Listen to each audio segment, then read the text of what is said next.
world champion. Please give him a very nice Cardinal Elementary welcome.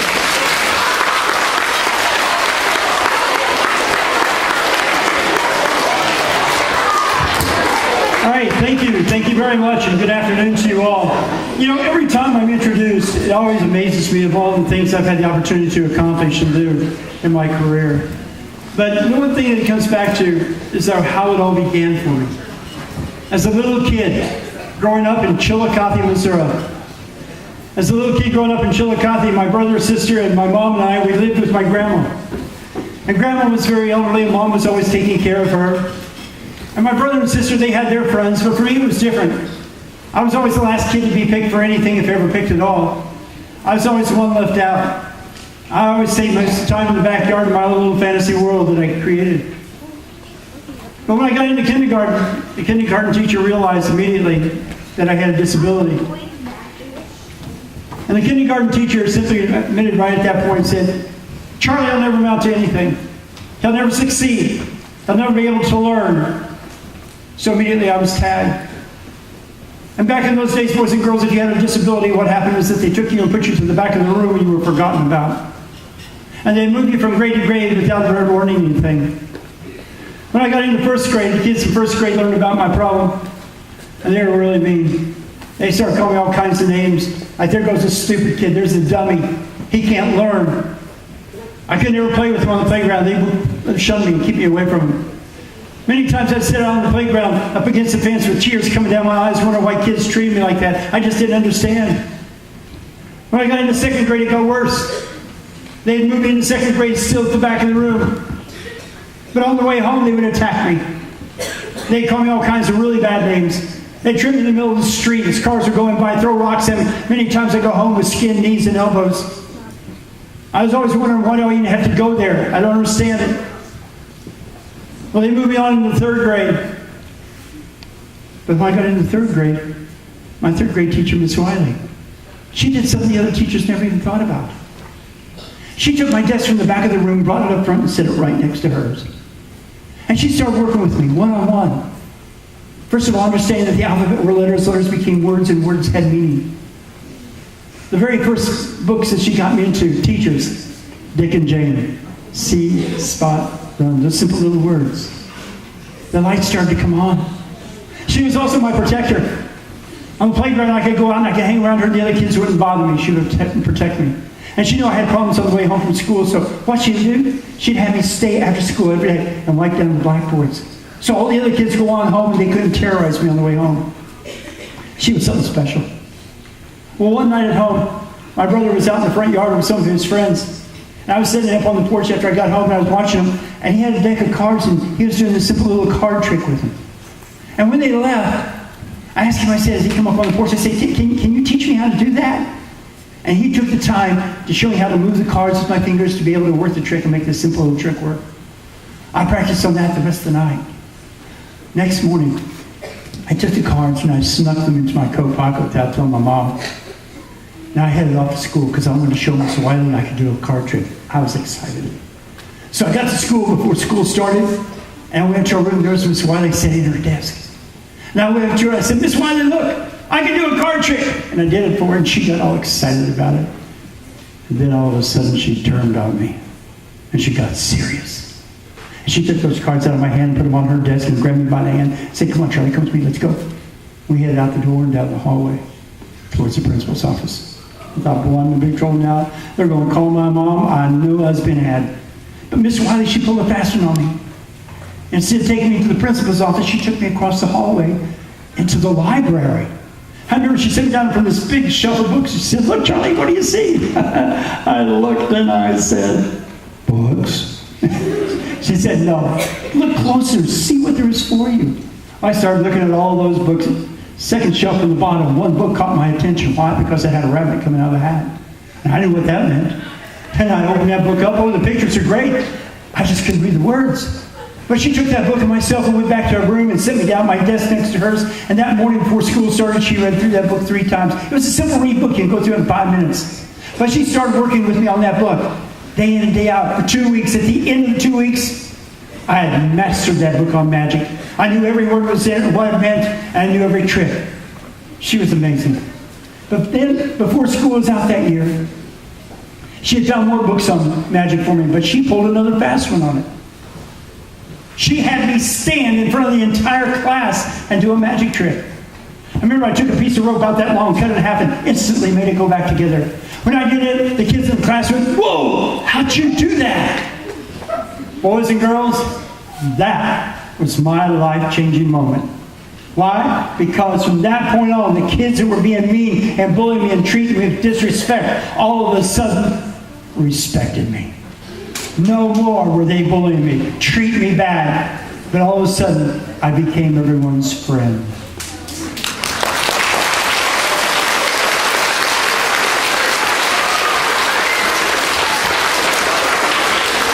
But the incredible thing about it, Miss Wiley would not give up on me. When school was out that summer, she'd come over to our house and she'd spend an hour a day with me on reading and comprehension. But when school started next year, and I was in 4th grade, well, I wasn't reading at a 4th grade level where I was supposed to be. No. Thanks to her, I was reading at a 6th grade level.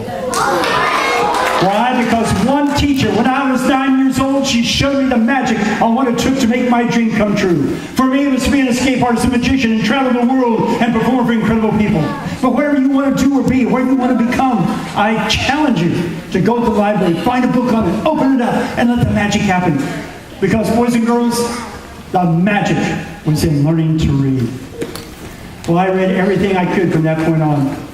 When I got into 5th grade, it was amazing. I just kept going and going. In 6th grade, I picked up a book and I read about Harry Houdini. Boy, when I read about him, I wanted to be like him more than anything else in this world. How he did all those escapes, how he did his magic. I remember I took that book and I went back down to Miss Wiley because I could talk to her about anything. And I said, "Miss Wiley, look, here's who I want to be like. I want to be just like Houdini, but I want to be the best in the world like he was." I'll never forget what she told me. She pulled her glasses down over the end of her nose and she shook that finger at me and she said, "Charlie, is all you have to do is know the magic words." I said, "I do." She said, "What are they?" I said, "It's how I can say them." She said, "No, it's not." I said, "It's hocus pocus." She said, "No, it's not." I said, "Well, Miss Wiley, what are the magic words?" Kids, I can still see that finger shaking at me today. She said, "Charlie, the magic words are, I can." Whoa. When she said that, it was like a lightning bolt hit me. I can do this. I can become the best like Houdini. I started that very afternoon. I looked up for every book I could find on Harry, how he did the escapes, how he did the magic, how he made it happen. Day in and day out, I would start practicing, develop my skills. While other kids were out playing, I was practicing. It didn't happen overnight.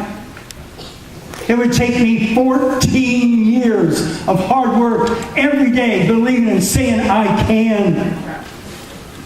But in 1976, an unknown kid from Chillicothe, Missouri, a kid that was told he would never amount to anything, he would never succeed. I went to Las Vegas to compete against the very best escape artists in the world. And when it was all over and done, I won the world championship to be the best in the world.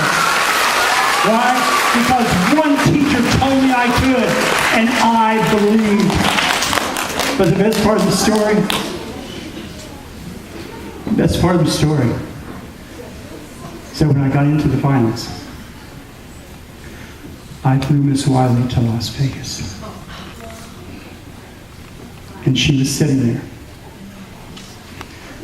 She got to see the dream of that little 9-year-old boy that she nurtured all those years. She got to see the dream come true.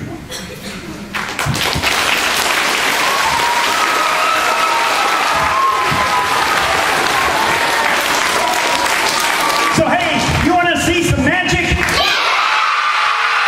All right, here we go. You know, kids will ask me this as I traveled all over the world.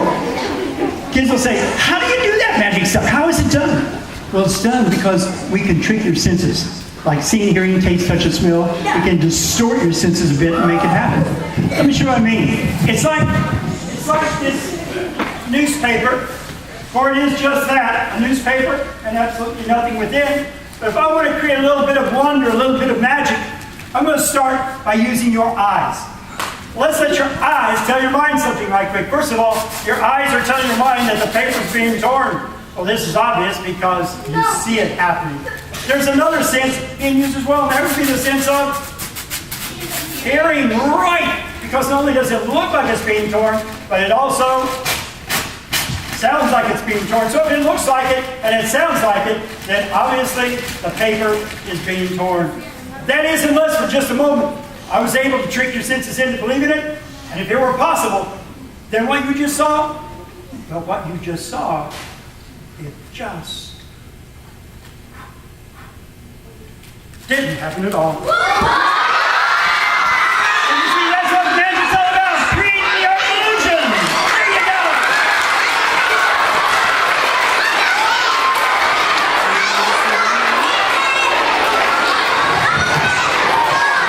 Well, you know, boys and girls,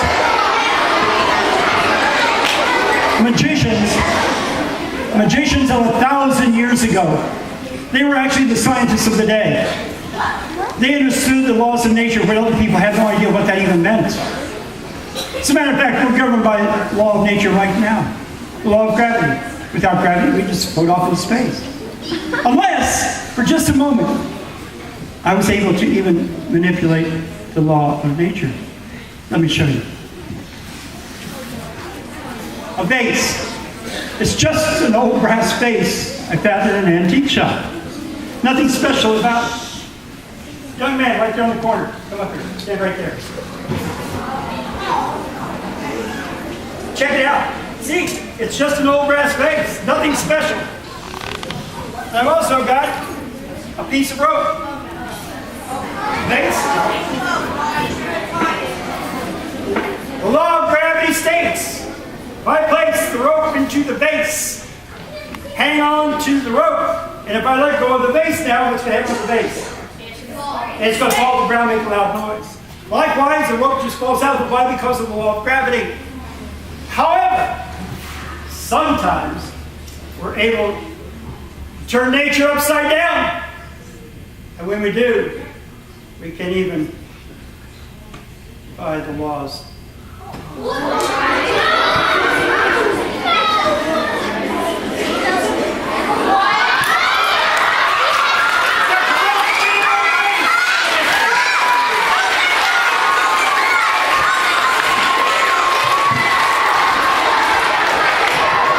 Well, you know, having had a chance to travel all over the world, when I was in Japan, I was over there for 6 months in the show, in the Las Vegas show, and it was so amazing. Because I was invited to come to the Imperial Palace and I did a command performance for the Emperor of Japan, which was an amazing experience in itself. After I left Japan, I went on over to China. And oh, let me tell you, that was an amazing experience. Because I had a chance to go out into the provinces of China, and I had a chance to study magic with some of the Chinese magicians who had handed down magic from generation to generation for thousands of years. As a matter of fact, the box sitting here on the table is one of those mysteries from ancient China. Inside the box, absolutely nothing. However, two other objects. A solid steel ring, a solid metal bar. Now in this ancient mystery, we simply take the bar and place it right through the box so that the bar goes all the way through the box. The solid steel ring, we just simply take and place it in the bottom of the box. Watch closely. From ancient China, this is called gashi-gashi, which means solid through solid.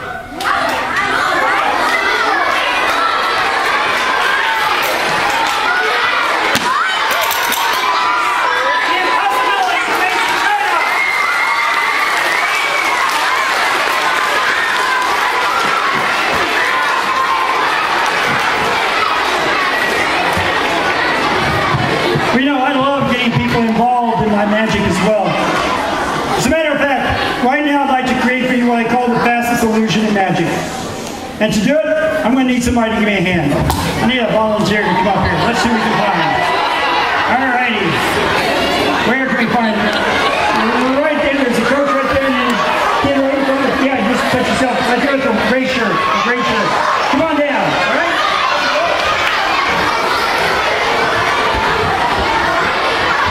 Hi.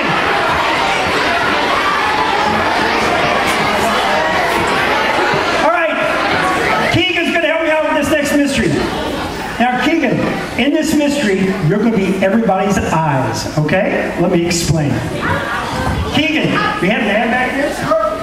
Take this little piece of rope, pull on it, tug on, make sure it's real, make sure it's solid, give it a good tug and a good pull. Give them solid?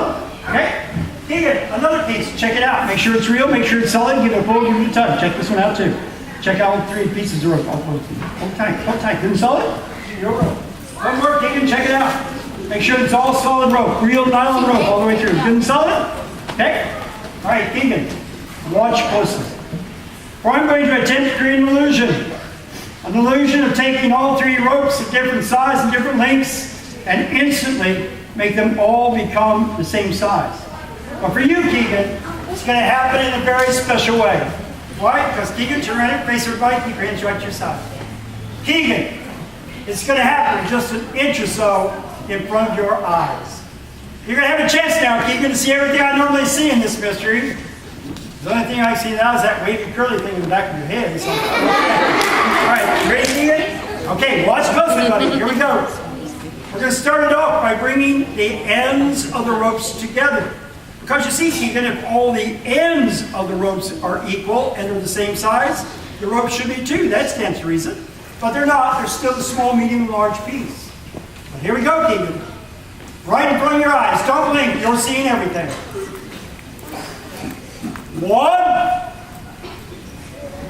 2, 3. Gotcha. Just kidding. Oh, Keegan, there it goes. There it goes. Don't blink. Don't blink. Don't blink. It's done. What?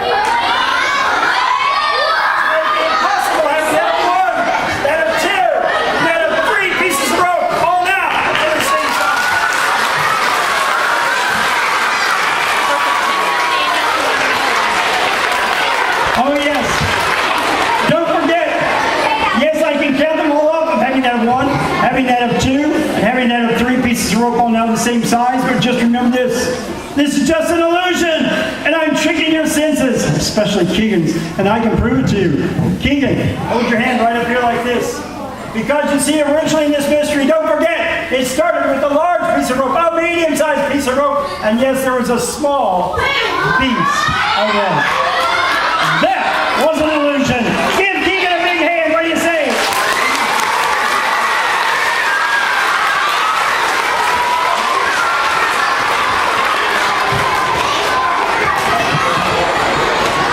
Well, boys and girls, I told you earlier about my incredible 3rd grade teacher, Miss Wiley. I'll always have a very special place in my heart for her.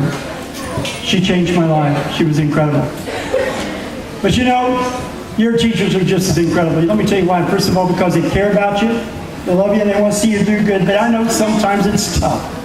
But let me tell you something, kids. Your teachers will always be there for you. If you have a problem of any kind, you need to talk to somebody, go to your teacher, have a chat. You'll find a solution. So do me a favor right now. All the students, put your hands together just like this. And right now, please give your teacher the biggest round of applause you can. Because teacher was special. You all are. You're a blessing.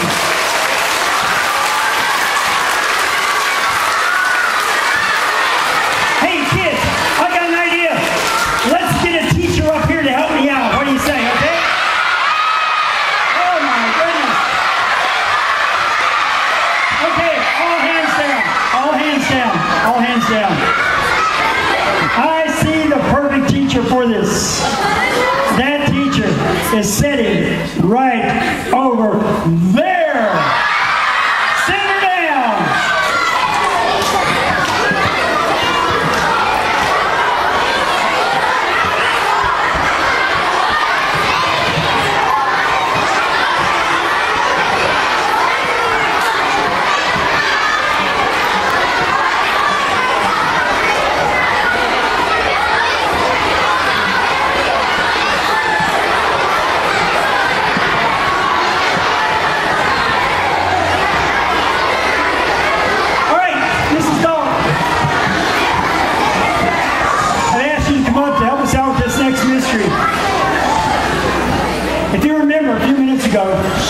We did this mystery from ancient China, which is gushy gushy, which means solid through solid. We're going to do that with you. Let me explain. All right. Stop. Okay. What I want you to do, take your hands and put them like this, just like that. Keep them right there. Just Mrs. Dahl. Just Mrs. Dahl. Okay? Now, I have 2 more pieces of rope. They're about 8 foot long each. Keep your hands right there. We're going to add something to the rope. Take a silk scarf, and I'm going to tie it around the 2 ropes. And the reason she has her hands in the air, and I'm tying this silk around the 2 ropes, is I'm going to take and simply tie it around the waist.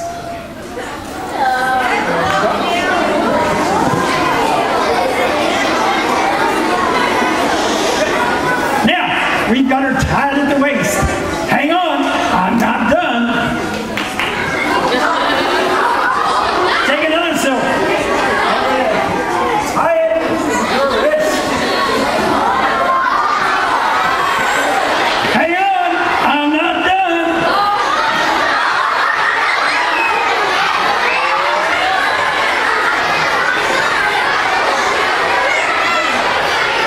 Now, we've got her tied.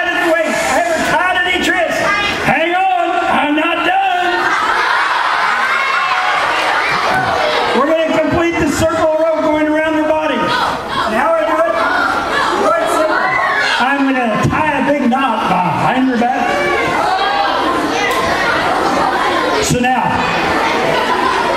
the 2 ropes completely encircle her body. Tied at the waist in the front with the silk, tied at each wrist with the silk, and a big knot behind her back. And now, the moment of truth. I am going to attempt, notice I said attempt, to pull the 2 ropes right through her body.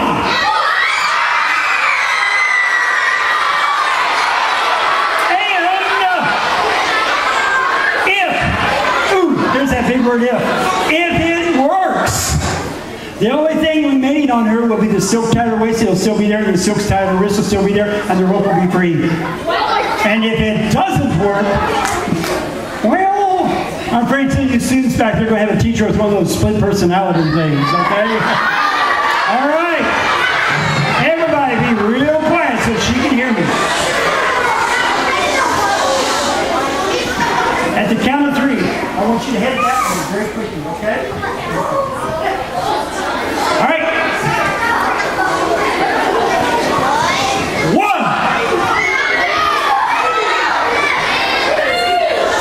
2. 2.5. 3.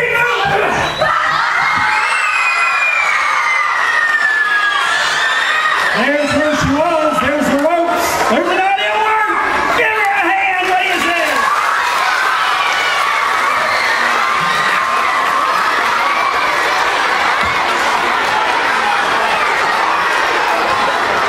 Give her a big hand now.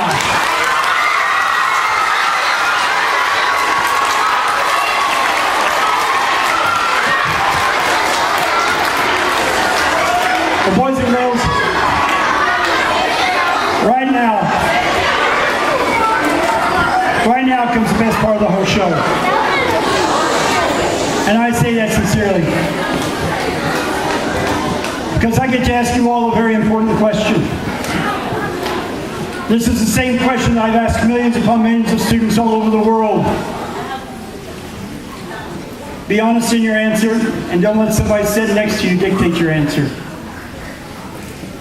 How many of you here today have ever dreamed a dream of something you'd like to become when you get out of school? You heard that? Wow, look at the dreamers. Wonderful. All hands down. The reason I ask you that question is because in just a few moments from right now, I am going to share with you the secret on how to make your dream come true. And to do it, I need 2 kids. You're dreaming a dream.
whatever it is, anything in this world you'd like to do or become, what would you like to be? Yeah, seriously? Wow, that's awesome. That's awesome. Any particular animals or anything like that? That's awesome. That's fantastic. She wants to be able to work with the animal kingdom. She would love to be a trainer in the animal kingdom, to be able to help the animal kingdom to better their lives. Give her a hand. All right. Yes. Great. Anything in this world, man. What would you want to be? You want to do magic? Really? Whoa! Give him a hand. He wants to do magic. Okay. All right. Here we go. Let's start weaving some magic now and be able to share with you the secret, not only how to make their dreams, but yours to come true. First of all, silk right here, right, red silk. Can you hang on to it for me, please? Thank you. For you, my good man, come back here. A couple of blue silks. Okay, turn around here and face everybody. I'm going to take the two blue silks. I'm going to tie them together. Because the two blue silks are going to represent the two of them. They're both dreaming a dream of what they want to be. One to be able to help the animal kingdom, the other to learn magic. Now we're set. First of all, again, identify with the silks. The two blue silks are the two of them. So what are they doing to make their dream happen? The same thing each and every one of you can do. Are you ready for the secret? No. Are you ready for the secret? Yeah!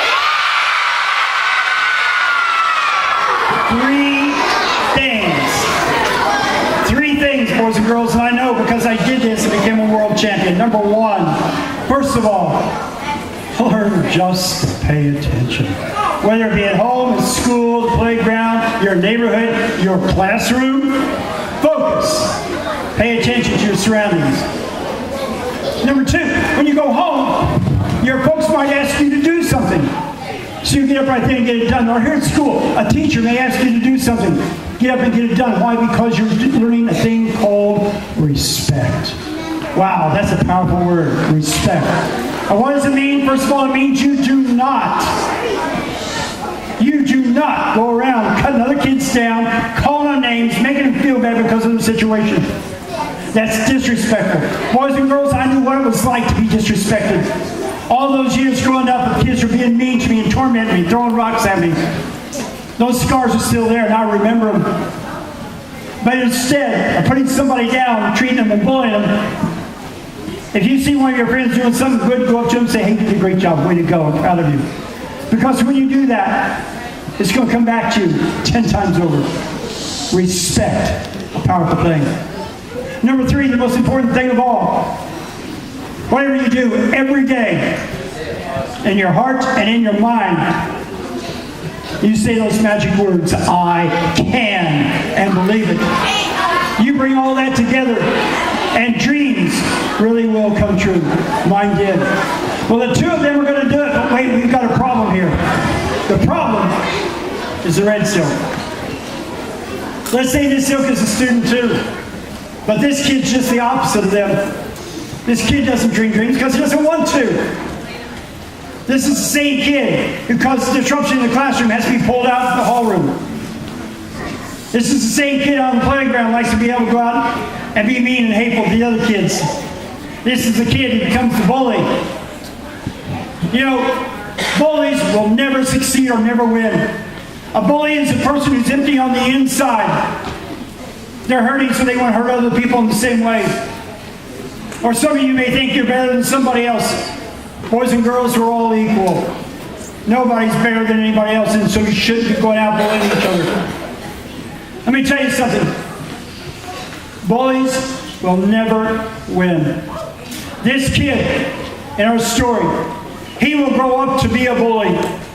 And one day he bullies the wrong person. And when that happens, he winds up going to jail. And jail is the emptiest place in the world. It's like this bag. This bag's a very empty thing, nothing within and nothing without. That's what jail's like. Put him inside. This will be the jail in our story. But unfortunately, boys and girls, this isn't a story I'm telling you right now, but this is being played out for real all across this country. Kids bullying other kids. whether it be in person, online, social media. Boys and girls, the bullying has to stop. If you bullied some kid in this school, you need to go up to him and say, I'm sorry. Start dreaming a dream, filling yourself up with something good instead of trying to put somebody down and treat them bad. A month ago, I was in Ohio. At the end of my show, I was packing up, talking to the principal. This great big kid, about this tall, comes pulling this little kid out in the middle of the gym. The principal said, Bill, what are you doing? He literally took this little kid and picked him up in front of us, and he said, I'm sorry. He had been bullying that little kid with a little bit of a disability. He'd been bullying that kid ever since the kid started school. What happened to that bully? He apologized. And that kid, the big kid, he became that little kid's guardian angel, and nobody came against that little boy ever again. If you bully somebody, change yourself. Turn that scar into a star. And start helping those that you put down.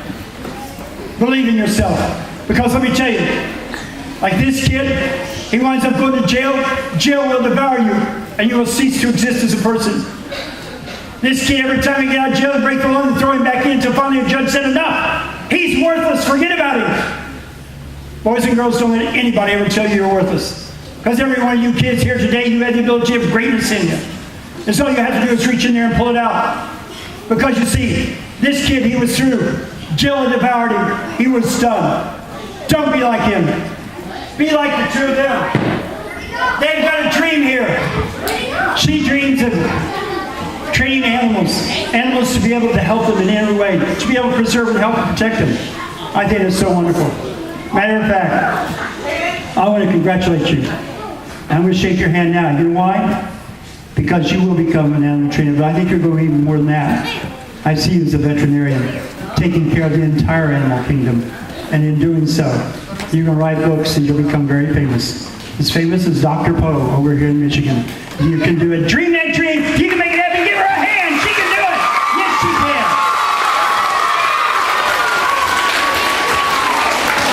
can. You dream of doing magic. Well, you can do it. Are you playing around with magic now? A little bit? Some?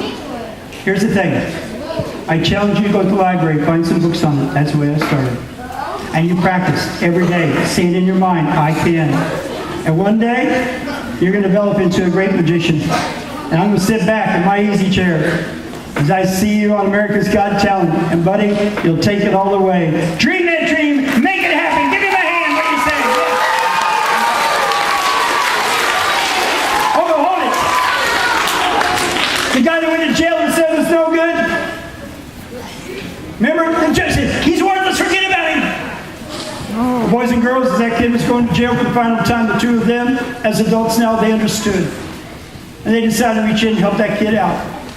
Why? Because they cared. And because of it, they were able to bring the guy out of his last moment. And in doing so, they finally taught this guy how to dream a dream, learn to believe in himself, and learn to say those magic words. I can, so can you. Think about it. Give our two dreamers a big hand.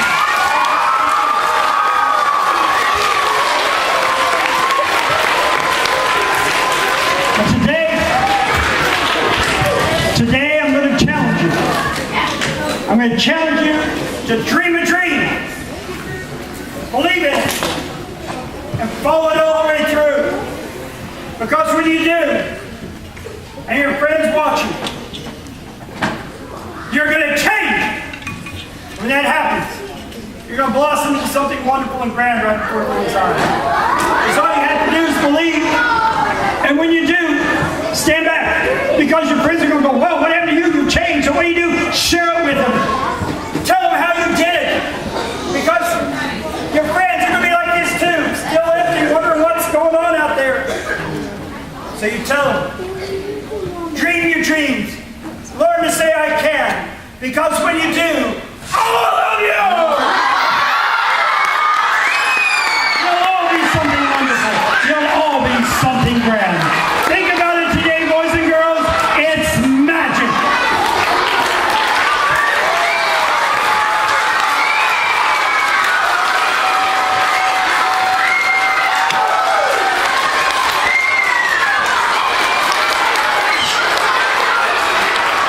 Today, boys and girls, is day number 1. From this day on, I challenge each and every one of you to dream a dream and hang on to it with all you got. But wait a minute, kids. Let me say something to your teachers. First of all, teachers, God bless you for the incredible job you do. May you be blessed forever. Absolutely. But teachers, just remember this. Teachers, it only takes one kid to change the world. And that kid can be sitting in your classroom right now. Are you the next Mrs. Wiley? Think about the possibilities. Boys and girls,